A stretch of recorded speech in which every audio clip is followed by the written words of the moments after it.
From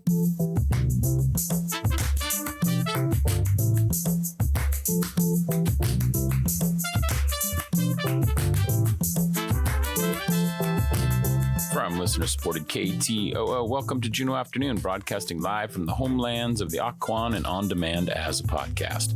It's Thursday, July 11th, 2024. I'm your host, Bostin Christopher. Gonna cheesh, hawa, toyaksik nusum, salamat. Thank you for joining the conversation.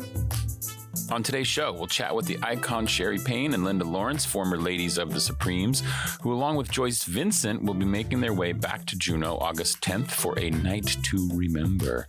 We'll talk with PEO Chapter G about their upcoming wildlife cruise that will help sponsor scholarships for women.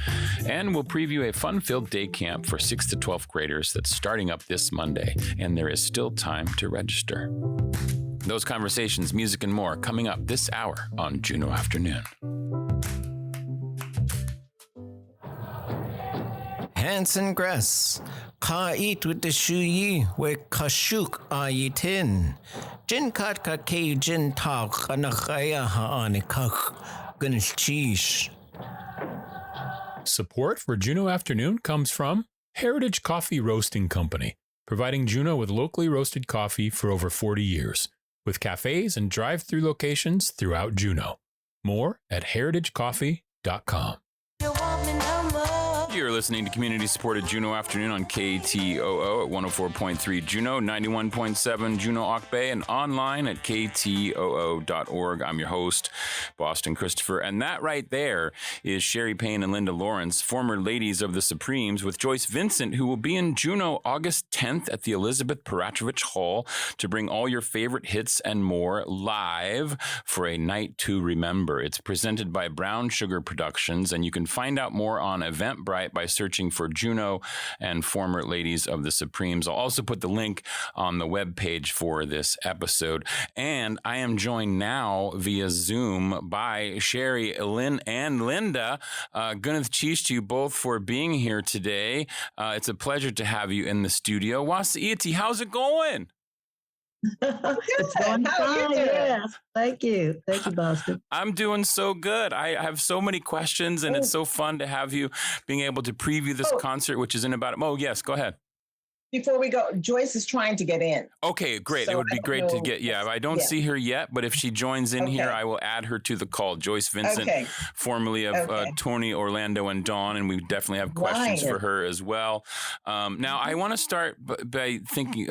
there's this great quote you have on your website from Diana Ross, who was in the Supremes, and she states that, she says, they have traveled for 30 years as the former ladies of the Supremes, and one of the things that's been really wonderful is they've kept the legacy alive. And I just know what a joy it is to hear those iconic songs. And I'm just curious, it must be pure joy to be performing these songs for those who remember them, but also for the next generations who may be hearing the songs for the first time. Yeah? Mm-hmm. Absolutely. That's true. That I was just talking about that the other day with someone. It's so funny, because you can say to someone like my grandchildren, they know who I am, they know the group and they know the music because they're in the industry. But how about those their age who don't? Right. And it's really, really funny. It really is. You say the name Supremes, they go, who? I don't think I've ever heard of that. Right. But, it is still wonderful, though, because even someone as young as my grandchildren, 18 and 15, they like the music. Mm-hmm. They actually like the music. Mm-hmm. So that, I think, is really telling about this group.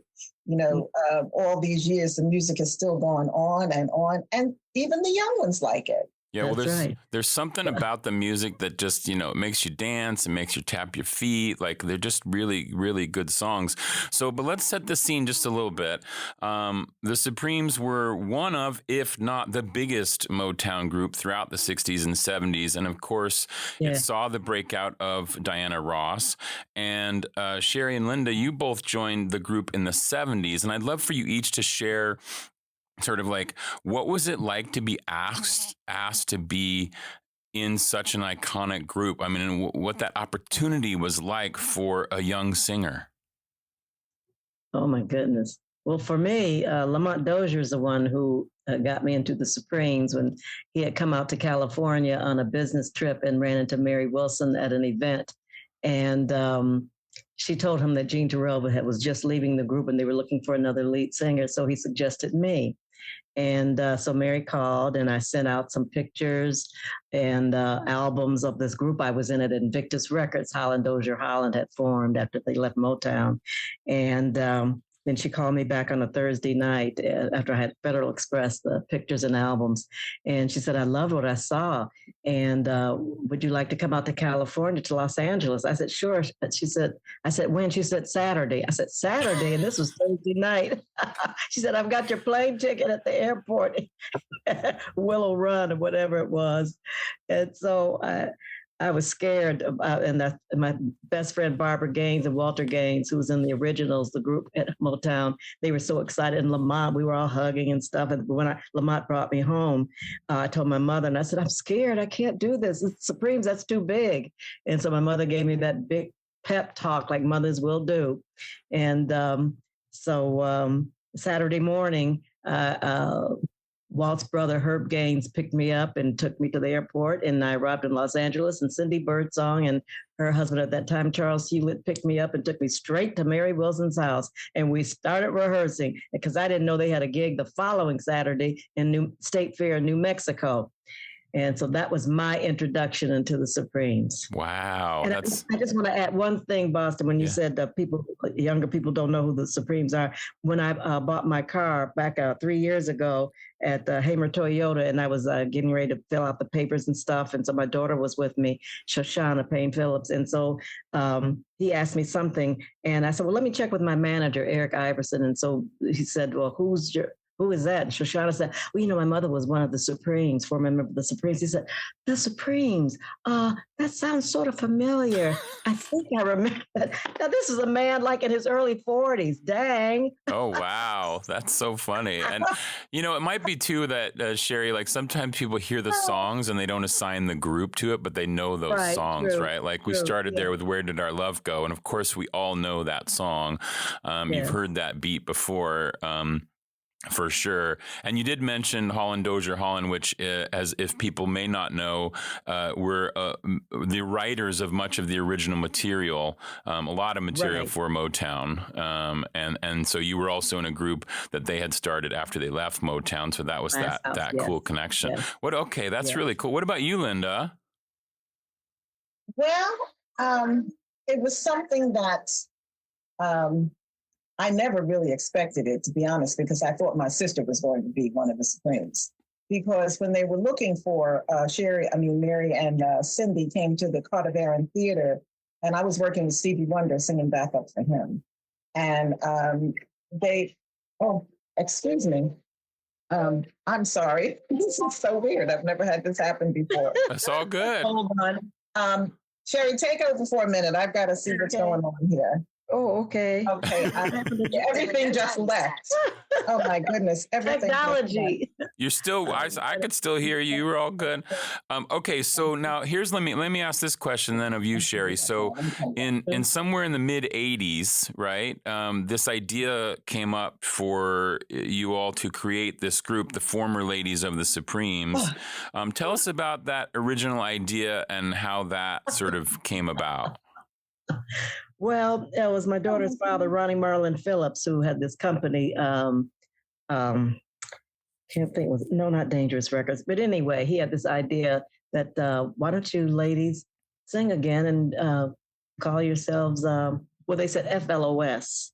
It's the acronym for Former Ladies of the Supremes, and so I contacted Jean and Cindy Birdsong, and we were together about 4 months or maybe a little longer. And then Cindy wanted to leave because she wanted to do some evangelizing. So Jean suggested, let me call Lynda Laurence. I said, oh, great.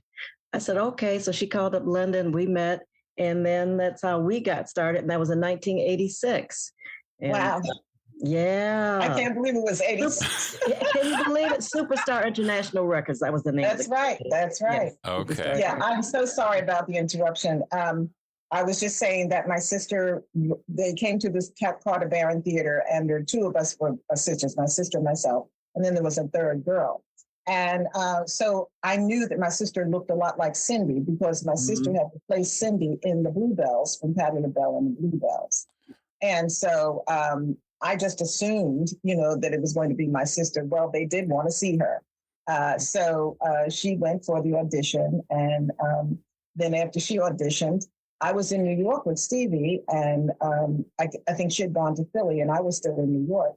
And then they wanted to see me. And I was like, me? Why? What? And so anyway, I spoke with Charlie Atkins, who was the choreographer at that time, and also what I call my West Coast Pop. And I spoke with him and he said, well, if they just want to see, just go see him anyway. She's probably going to get it, but just go anyway. So I said, okay. So I talked with Stevie and I said, I don't know, but suppose they want me to do this. What should I do? And he said, well, if you stay with me, you'll just be a backup singer. But if you go with the Supremes, you'll always be a Supreme. Mm-hmm. So I always say that Stevie Wonder is the reason why I became That's a pretty good reason. And, I really loved working with him, and I learned so much musically. And at that time, he was just exuding music, And so I didn't know if I wanted to leave that. And when I realized, he said, think in long terms. And I was like, okay. And so as it turned out, they chose me, and that's how that went. That is so cool. What great story and great opportunity, right? Especially to be able to be in such an iconic group. And then, of course, I do want to mention that in 2000, sort of this awesome thing happened for you both. The Return of Love tour happened, and you both got to go on the road with Diana Ross, who had left the group by the time you both were in it. Can you share a little bit about that experience? What was that like?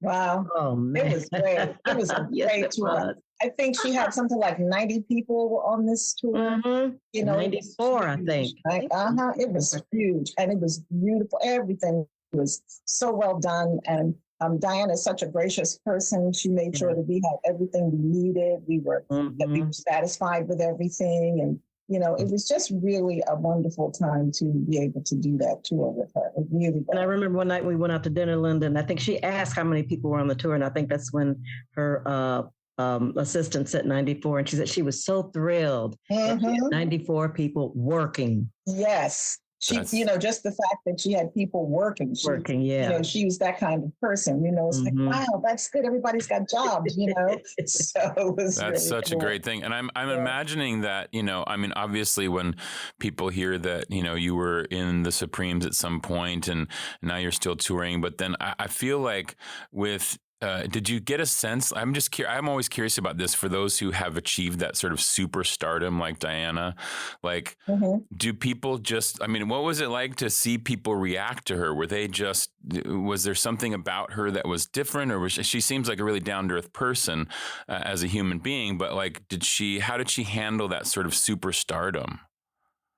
Well, I think it comes second nature to her now. Yeah, it's natural. Maybe at first it was a little, off-putting or daunting, but, of course, she's been doing this for so long and she loves what she does. That's right. When you love what you do, it all flows in together. That's right. If you don't love it, it's going to be difficult in the task. But if you love it and you have a passion for it, it's just easy. You just automatically know, okay, I'm going to do this way, that way, and so forth. And she was always very appreciative of the fans, as Scherrie and I are as well. We really understand fans. Fans are some very interesting people. Yes, they are. And when they really are, and I think the Supremes have some of the best fans in the world. They stick with us through thick and thin. And I mean, for years, we have fans that are, have been with us for over 40 years. That's right. Wow. Right. Yeah. I mean, we remember the guy we just had when we had Catalina and we had some signing, and the guy had he had the newspaper, and I think it was from, oh my word, we couldn't even believe it. It was like a black and white newspaper. Oh my God. Andre Pittman? No, not Andre, but this is an older man. And he came up to the table, he just stood there, and I looked at him and I said, why don't you come on over? He says, well, I wanted to show you this. And he showed me this paper. I'm trying to remember, it was from like 60 something. I couldn't believe it.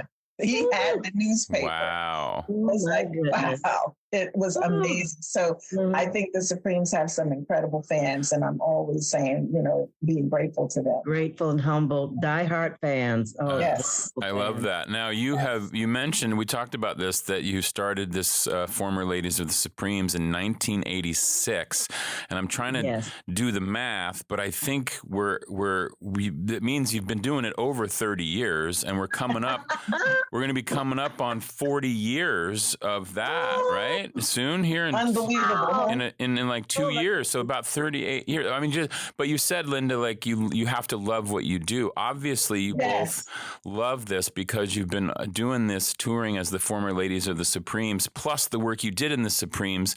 But this group that you've been doing, FLOS for short, has been happening for over 30 years. That must just be, you must have some memorable experiences. Is there one or two like funny stories that stand out from your time on the road? So many. There's so many funny stories.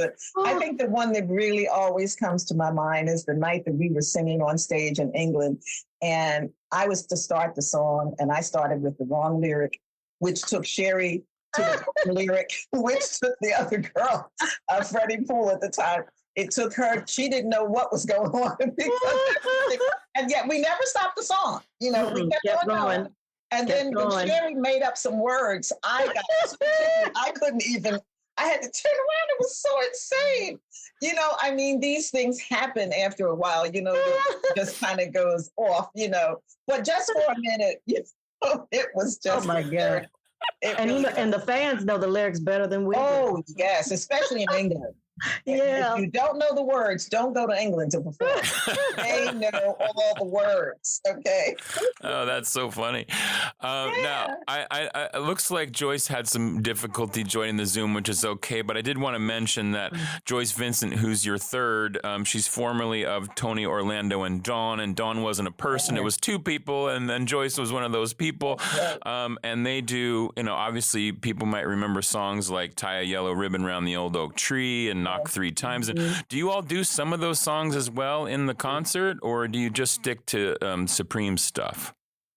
Oh, no, we do some Tony, Orlando, and Dawn songs as well. Yeah. So Joyce can sing the lead to those. She was in Dawn with Thelma Hopkins. Yeah. Actress, not very successful, yes. Yeah. And so we allow, not allow, but Joyce comes up and she does her Knock 3 Times. And yes. the other one. Oh, yeah, we love that. And people love those songs. Yeah, they still love those songs too. Those are also songs that people remember. I remember them as a young kid, and I didn't know who was singing them at the time, but I still, I love them. Of course, I do know now, and I wanted to mention this. I thought that was kind of cool for Joyce to be able to be with Tony on stage at his final retirement concert this past March in Connecticut. Yes, and that must have been a joy for her to do that. It was. I know it was. Yeah, that's really awesome. You know what I was thinking? You just said you heard the song, but you didn't know who was singing it. When we were talking about,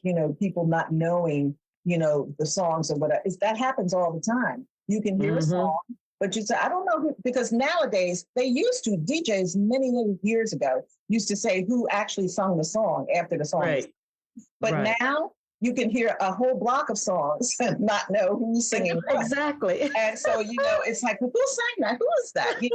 So sometimes that happens. A lot of times that happens with our music. I do it all the time with my app. I have to put my app up to the radio to be like, who's singing this? Because it's maybe somebody I've never heard before, and I want to add that to my playlist or whatnot. Right. So before we have to go, I just wanted to find out, what can people expect at the concert here in Juneau on August 10th? Well, they'll hear some old songs, and they're going to hear some Tony, Orlando, and Dawn songs, and you might hear a couple of new songs too. Yeah. For everybody. New songs. I love it. And of course, the concert is new to us. New to you. Oh, I see. Okay. Right. And of course, the concert is family friendly. We want to see, the longtime fans. We also want to see the longtime fans bring in the young fans who are going to become fans. And it's just wonderful that you all have been sort of keeping the legacy alive, as Diana Ross said, like I mentioned at the beginning of the interview there. It's really wonderful. that you'll be coming to Juneau. Let me give these details once again. It's August 10th. Yeah. It's going to be at Elizabeth Peratrovich Hall. It's the second time that the former Ladies of the Supremes have been here. They were here in December of 2021. They have a wonderful website, which you can follow. The best way to find that website is just Google the former Ladies of the Supremes. It will come up because it's a long website name, but you will find that website. They have like a little blog that they keep up to date. They have different news events. They have where they're performing and some photos and some videos that you can look at on YouTube and things like that as well. It's really awesome. And of course, if you want to get tickets for the concert here in Juneau, you can just look at it for those on Eventbrite. It's a link. I'll put it on our webpage for this episode, but just go to eventbrite.com and put in Juneau and former Ladies of the Supremes, and you'll find that ticket website for that. And they can also go to Facebook. Yeah, you know, it's Facebook. It's Former Supremes on Facebook. Former Supremes on Instagram. Twitter. Former Supremes on Twitter. But the Google one is the former Ladies of the Supremes. Yeah, okay, I see. So I like that. You're all on the social media. You got that all. Yes, we're everywhere. We have to be. That's what it's about today. I love that. Yeah, you got to get the word out. Well, it's going to be lovely to have you in Juneau again. Thank you for taking some time to chat with me today. It's Scherrie Payne and Lynda Laurence, former Ladies of the Supremes, who will be in Juneau along with Joyce Vincent. Have a wonderful day. And this time the weather will be much warmer when you're here in August. So. Oh, no. I was hoping it would be cold. Lynda loves cold. I like hot. I love the cold. Scherrie loves the heat. It'll probably be raining, but, you know, it might be raining. So, yeah, it's all good. Hopefully. Cool and rainy. Thank you so much. I really appreciate it. And tell everybody to come on out because they're going to have a ball. They can get up and dance if they want to. It's going to be wonderful. I love that. Thank you so much. Good Chief for joining me today. You're welcome. Okay, up next, PEO